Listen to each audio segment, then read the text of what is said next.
Bismillahirrahmanirrahim. Assalamualaikum warahmatullahi wabarakatuh. Selamat malam Bapak Ibu dan rekan-rekan jurnalis. Terima kasih telah hadir di ruangan ini.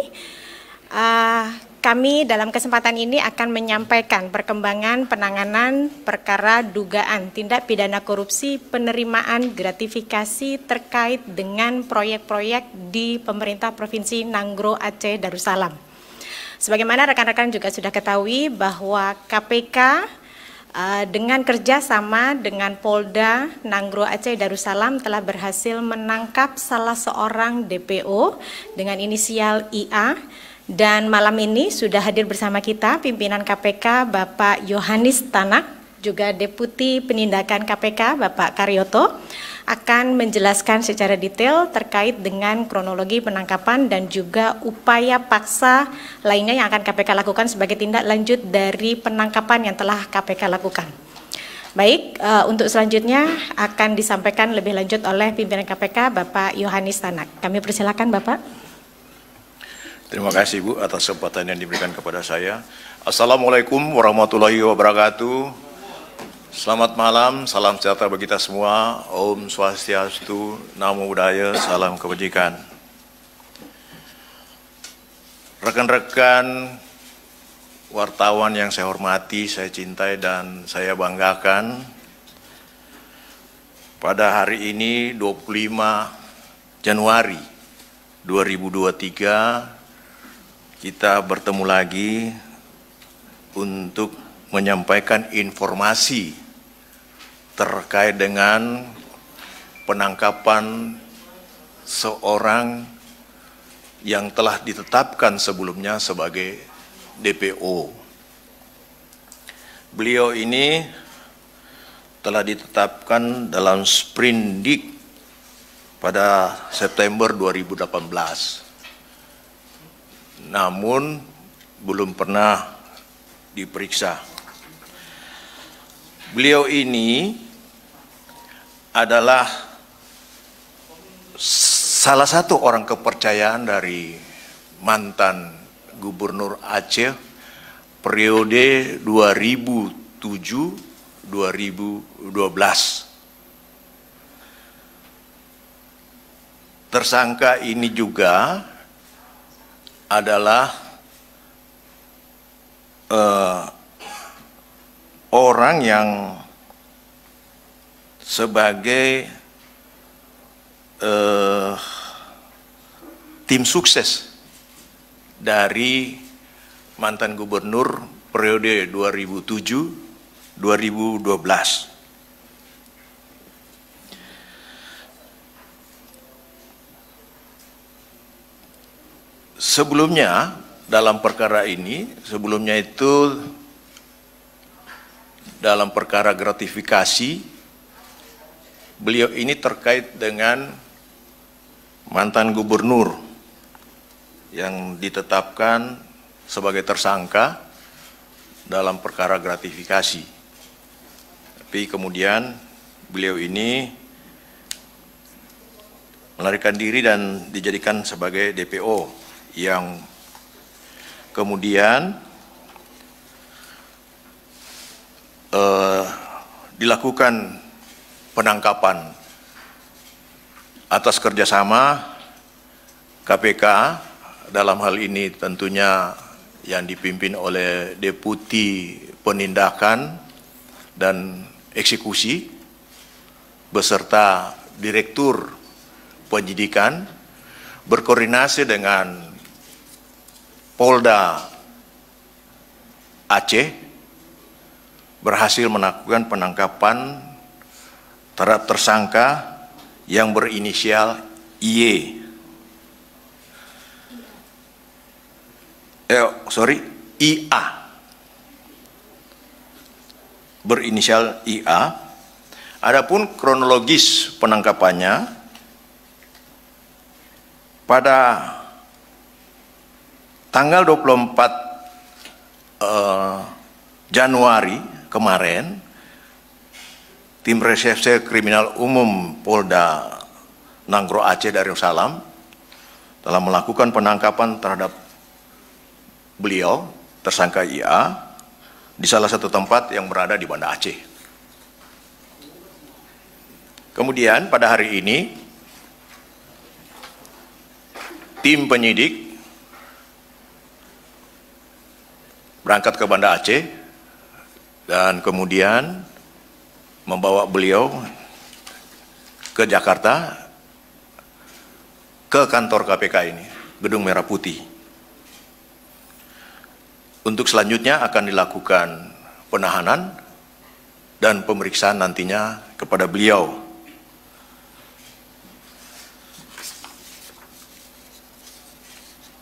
Adapun perkaranya, konstruksinya adalah sebagai berikut. Pada sekitar tahun 2027 sampai dengan 2012,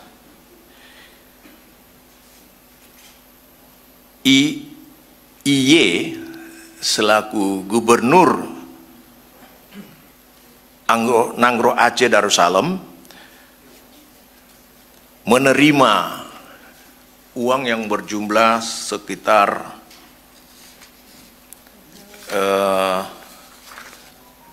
32 miliar 454 juta 500 rupiah.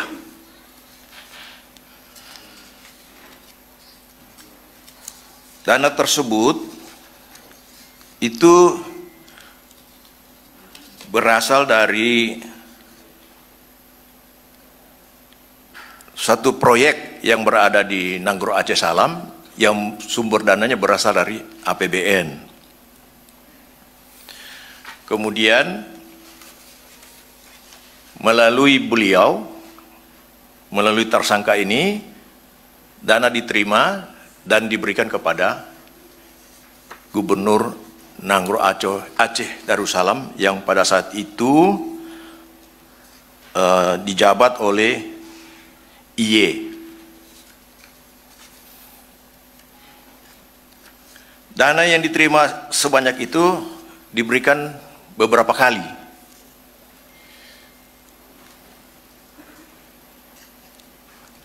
Diberikan secara bertahap. Yang pertama itu sekitar 6 miliar 937 juta 500 ribu rupiah yang diberikan 8 kali. Itu sekitar tahun 2009. Kemudian di tahun 2010 beliau menyerahkan lagi kepada IY, tersangka ini menyerahkan kepada IY sebanyak 9 miliar 577 juta 570 juta yang diberikan dalam 31 kali tahapan. Kemudian pada tahun 2011 tersangka ini menyerahkan lagi kepada IY uang sebanyak 13 miliar 3 juta rupiah yang diberikan beberapa kali transaksi, yang diberikan dalam 39 kali transaksi. Uang ini berasal dari, seperti saya katakan tadi, proyek yang dananya bersumber dari APBN. Adapun proyek tersebut adalah terkait dengan pembangunan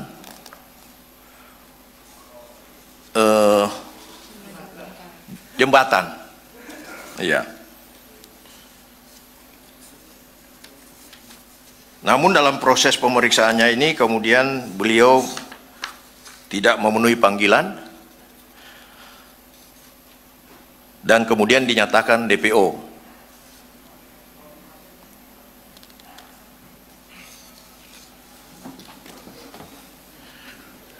Kami dari pihak KPK tidak akan berhenti untuk melakukan tindakan hukum penangkapan terhadap siapapun yang telah diduga telah melakukan tindak pidana korupsi dan telah dinyatakan DPO. Dan dalam kesempatan ini kami dari KPK mengucapkan terima kasih yang sebesar-besarnya kepada Kapolda Nanggro Aceh Darussalam beserta jajarannya yang telah bersedia kerjasama dengan pihak KPK untuk melakukan penangkapan, sehingga pada malam hari ini kita bisa melihat tersangka berada di sini. Dan untuk selanjutnya pihak penyidik KPK akan melakukan penahanan selama 20 hari dan sekaligus melakukan pemeriksaan terhadap yang bersangkutan.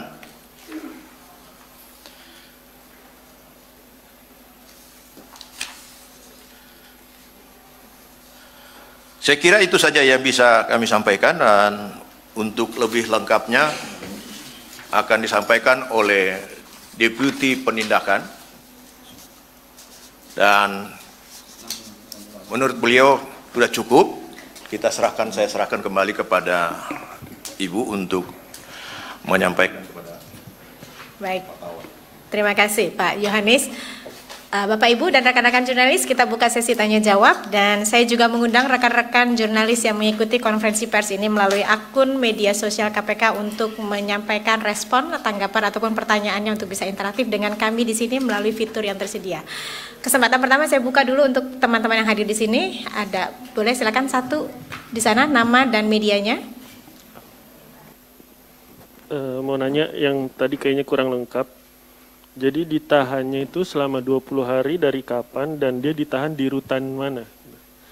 Terus kedua mau nanya soal Izil Azhar, dia kan dulu diduga terima 32 miliar gratifikasi, tapi bersama Irwandi Yusuf. Nah, tapi dalam persidangan itu gratifikasi Irwandi Yusuf itu tidak terbukti karena Izil Azhar ini nggak bisa didatangkan. Nah, sekarang dia udah ditangkap dan bisa didatangkan. Apakah nanti KPK akan membuka lagi kasus gratifikasi Pak Irwandi Yusuf itu? Karena kan masalahnya adalah dulu ya Pak Izil Azharnya ini buron. Seperti itu aja untuk kasus ini.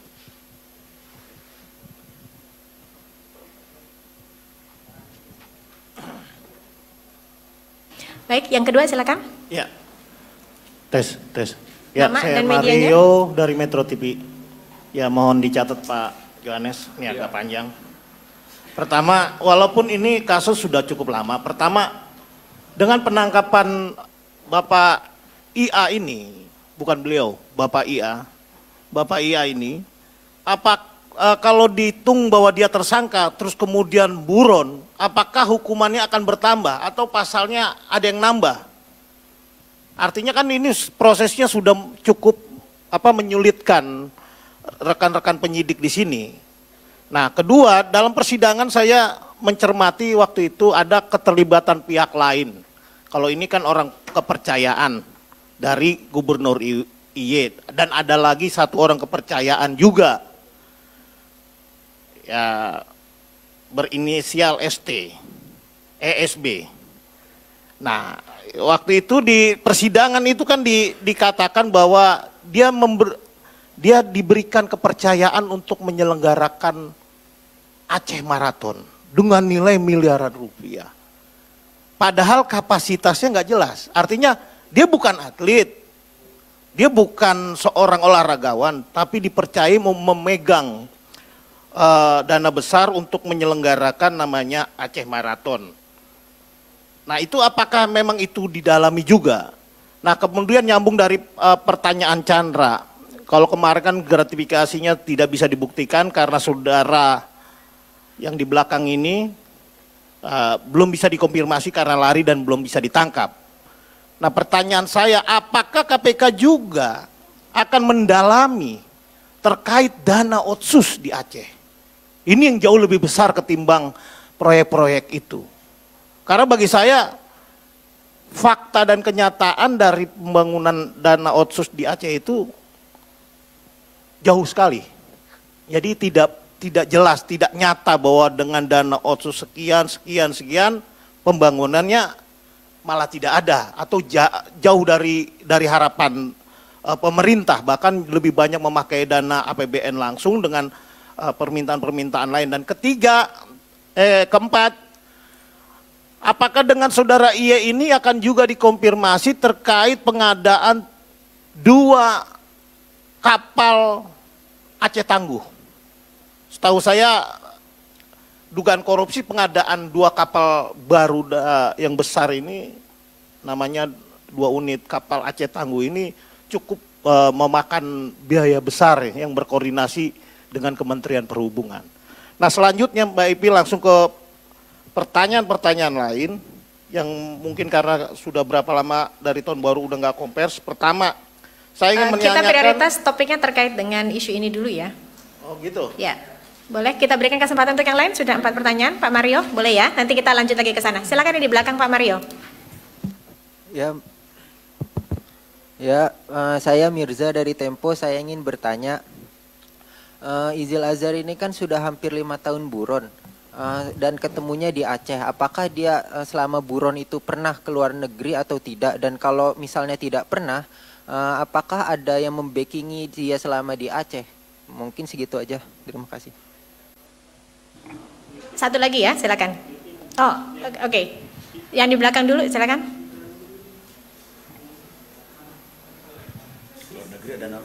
Siapa yang membackingi? Assalamualaikum, selamat malam Pak Tanak, Pak Waalaikumsalam. Mbak Ipi. Saya masih nyambung pertanyaan ini. Tadi belum dijelaskan, kan yang bersangkutan disangkakan dugaan gratifikasi. Artinya apakah benar pasal yang disangkakan itu pasal 12B besar gitu. Ketika konstruksinya pasal 12B besar, irisannya tentu dengan penggunaan uang. Nah, apakah kan tidak terbukti ya Pak, dari fakta persidangan tidak terbukti, putusan pun tidak terbukti untuk Irwandi Yusuf. Nah apakah kemudian KPK mendalami dugaan pemanfaatan, penggunaan atau aliran uang 32 miliar yang diduga diterima oleh Izil Azhar atau alias Ayah Merin ini. Nah ketika didalami, apakah juga akan ditelusuri transaksi rekening yang sebelumnya, atau misalnya pengalihan, pengubahan bentuk, pentransferan, atau dibelanjakan, atau membeli sesuatu berupa barang dan lainnya yang diduga sebagai unsur pasal 3 Undang-Undang TPPU Pak. Jika tidak bisa aktif dengan pasal 3, apakah memungkinkan yang bersangkutan diterapkan dengan pasal pasif untuk pasal 5 Undang-Undang TPPU? Itu 2 pertanyaan dari saya yang soal kasus ini. Yang ketiga, masih soal kasus ini Pak. Nah, proses tindak lanjut dari putusan Irwandi Yusuf itu bagaimana? Apakah akan di-split atau digabungkan dengan kasus tersangka IA ini, kemudian didalami terkait dengan penggunaan uang tersebut. Yang kelima dari saya masih terkait dengan ini Pak, kasus ini. Yang bersangkutan kan buron lebih dari 5 tahun lah. 4 tahun dari November 2018. Ini proses penangkapannya bagaimana Pak? Apakah ada cerita-cerita menarik, misalnya kan yang bersangkutan itu apakah melawan, atau lagi ngopi misalnya Pak di warung kopi, ya, atau misalnya lagi kumpul dengan teman-temannya mantan anggota itu, kombatan, atau seperti apa Pak? Karena kan ya kalau yang disampaikan Pak Tanak tadi masih secara umum saya ditangkap oleh Polda, kemudian koordinasi dengan KPK dibawa ke sini gitu. Ada nggak cerita menarik? Masa selama lebih dari 4 tahun hanya numpang nongkrong Pak, kemudian diciduk gitu kan? Atau misalnya dia kabur, atau misalnya memanfaatkan ex-kombatan yang lain untuk melindungi dirinya sendiri, apalagi dia mantan ex-kombatan yang wilayah salah satu wilayah. Baik. Dari saya terima kasih. Assalamualaikum warahmatullahi wabarakatuh. Oke. 4 poin ya, sudah kami catat. Terima kasih. Tadi ada satu lagi ya untuk sesi ini. Silakan. Nama dan medianya. Selamat malam semuanya. Perkenalkan saya Tasya dari Voi.id. Mau tanya, sebenarnya pertanyaannya sama kayak Bang Sabir ya, kemana dia buron, kemana dia lari selama buron. Terus sama tambahannya mungkin kayak ada nggak sih yang bantuin, maksudnya yang bantuin tuh siapa gitu, dan apakah akan diproses, misalnya yang bantuin sama-sama bekas gerakan yang dulu atau gimana? Itu aja sih, terima kasih. Baik, sudah ada 5 penanya ya, kami sudah catat dan akan dijawab secara ringkas mungkin nanti boleh dari Pak Deputi terlebih dahulu mungkin. Saya kira agak lebih teknis. Silakan. Assalamualaikum warahmatullahi wabarakatuh. Rekan-rekan jurnalis yang saya hormati, saya cintai dan banggakan, dan masyarakat Indonesia yang saya cintai dan saya banggakan. Beberapa pertanyaan dari Pak Mario.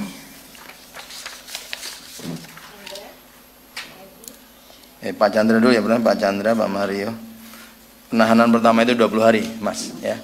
20 hari mulai hari ini, karena kemarin ditangkap, hari ini mulai dihitung penahanan sampai 13 Februari. Kemudian ini kan pasalnya dituduhkan gratifikasi. Gratifikasi utama PN-nya adalah yang terdulu, ya, mantan gubernur. Ini paling tidak orang yang ikut membantu sebagai pengepul, ya. Masalah pasalnya nanti biasanya bisa berkembang. Apakah nanti dari temuan-temuan penyidik setelah adanya yang bersangkutan ditahan, dilakukan upaya paksa yang lain, baik tracing dari rekening, akan bisa ketahuan dia mendapatkan dari siapa, kemana larinya. Tentunya akan masih bisa berkembang. Kemudian Pak Mario, ini hampir sama, 3 orang penanya masalah pada saat dia masa DPO-nya itu kemana. Memang beberapa waktu yang lalu kami walaupun tidak secara khusus ya, tapi selalu mempertanyakan perkembangan-perkembangan. Saya dengar DPO ini sudah hampir 1 tahun yang lalu sudah mulai muncul, ya, mulai muncul keberadaannya, dan keberadaannya tidak di luar negeri. Kenapa saya tidak pernah mengatakan, oh DPO ini ada di sini? Kalau kita bilang DPO ini ada di sini, berarti kita memberitahu kepada yang bersangkutan untuk pindah tempat, ya. Sehingga kita tidak mengatakan, kita hanya diam. Bahkan kadang-kadang rekan-rekan bilang, kok nggak nyari, kok nggak bergerak. Ya, saya katakan kalau DPO dikasih tahu, oh ya kami sudah tahu, oh dia ada di pulau ini, ya sama aja, kamu pindah tempat dong, kan seperti itu. Dan ya bersyukur karena secara infrastruktur Polri itu ada dari tingkat Mabes pusat sampai tingkat desa, ya. Sehingga keberadaan DPO-DPO yang kita sudah sebar kemana-mana itu ada informasi. Dan alhamdulillah pada hari ini DPO ini dengan bantuan masyarakat, informasi awal dan bantuan kepolisian bisa ditangkap. Keterlibatan orang lain ini belum secara jelas, kita nanti akan tanya kepada yang bersangkutan. Memang kalau ada orang yang secara spesifik menyembunyikan, ya itu bisa kena pasal, ya. Rekan-rekan pernah dengar pasal terhadap yang menyembunyikan siapa kemarin tuh? Nur Hadi, ya, yang memberikan fasilitas menyewakan apartemen atau rumah, terus kemudian memberikan bantuan kendaraan dan lain-lain. Itu oleh KPK telah dilakukan penindakan. Kemudian masalah ada keterlibatan orang lain yang dianggap tadi nggak mampu mempunyai spesifikasi mengadakan event, ya. Saya dulu pernah dengar, tapi paling tidak kalau hanya dengar, kami juga tidak akan langsung berani bertindak. Nanti akan kita gali kembali, ya. Kemudian apakah ada tambahan-tambahan informasi setelah adanya depo ini terungkap? Apakah rangkaian dari jalan ceritanya akan lebih jelas? Nanti kita lihat, kita akan ukur. Kalau memang ada ketercukupan alat bukti, baik saksi, keterangan, surat dan lain-lain, apabila ternyata penyelenggaraan event ini hanya sebagai sebuah cara untuk melakukan korupsi, tentunya kita akan tindak. Nah, kemudian menyangkut dana otsus Aceh, ya, kembali nanti pada saat ini ekspos di tingkat kami pada saat mencari DPO. Saya belum secara gamblang perkara apa saja, karena gratifikasi itu masih secara umum, ya.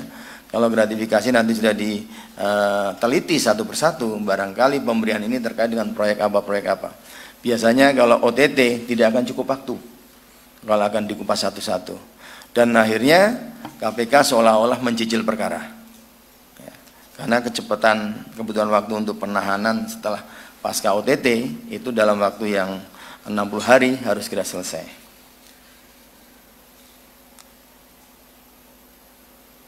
Nah, keterkaitan dengan kapal ini, pengadaan kapal, 2 kapal ya, informasinya di kami juga masih ada lidiknya tersendiri, ya, bukan bersama-sama. Nanti kita lihat apakah masa gubernur siapa, PPK-nya siapa, dan ini masih lidik, ya, masih lidik. Masih lidik berarti saya tidak boleh banyak bicara ini, Pak Mario. Ya. Kemudian yang buron tadi udah hampir sama, mbaknya juga sama.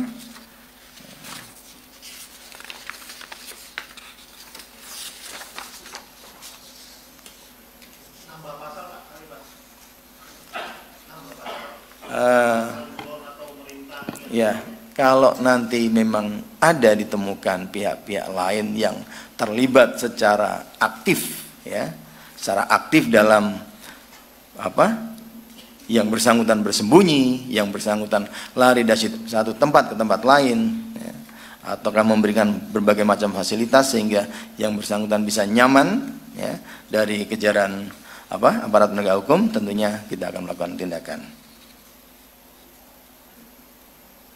Nah, masalah tracing itu sudah sewajarnya, semestinya kita lakukan tracing. Kembali nanti akan kita lihat apakah, saya rasa kalau masih 4-5 tahun yang lalu belum terlambat, kita koordinasi dengan PPATK untuk bisa dibuka. Ya biasanya kalau namanya pungutan-pungutan ini adalah cash and carry. Bisa dilihat dari kasus Probolinggo, kemudian kasus bukan yang Medan, ya, itu tarikan tunai paling banyak, tarikan tunai.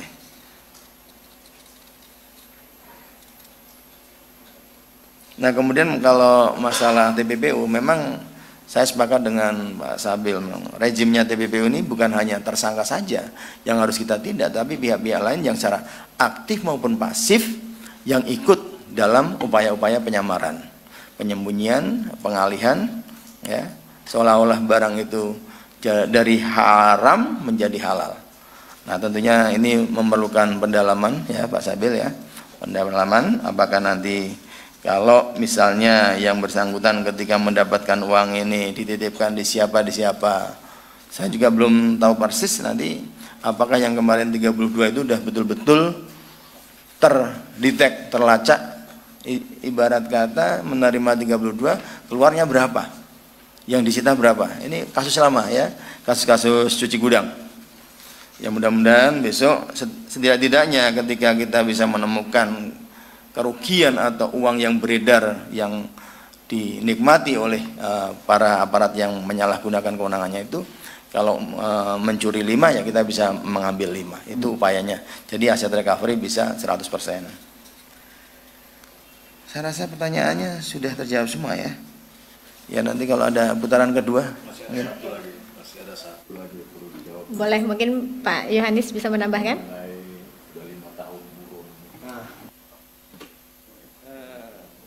Jadi gini, kalau buron itu tergantung nasibnya, ya, nasibnya dia. Kemarin Paulus Thanos itu nasibnya sudah bisa diketahui, tetapi memang ada beberapa kendala yang bersangkutan ternyata proses penerbitan red notice itu terlambat. Ya kami tidak bisa menyalahkan siapa karena administrasi permohonan untuk red notice itu melalui Interpol Indonesia. Interpol Indonesia dikirim ke Interpol di Lyon. Di Lyon baru terbit, disebar ke seluruh dunia yang ada Interpolnya. Kalau pada saat itu sudah yang bersangkutan betul-betul red notice-nya sudah ada, sudah bisa tertangkap di Thailand, ya itu. Ya ini namanya liku-liku penegakan hukum yang dikiranya kita mudah ternyata hanya karena satu lembar surat. Karena apa? Selayaknya pada saat itu pengajuan DPO itu red notice sudah lebih dari 5 tahun. Nah, ternyata setelah dicek di Interpol belum terbit. Nah, kita nggak tahu apa sebabnya. Apakah karena ada kesalahan upload dan lain-lain, kita tidak tahu. Ya.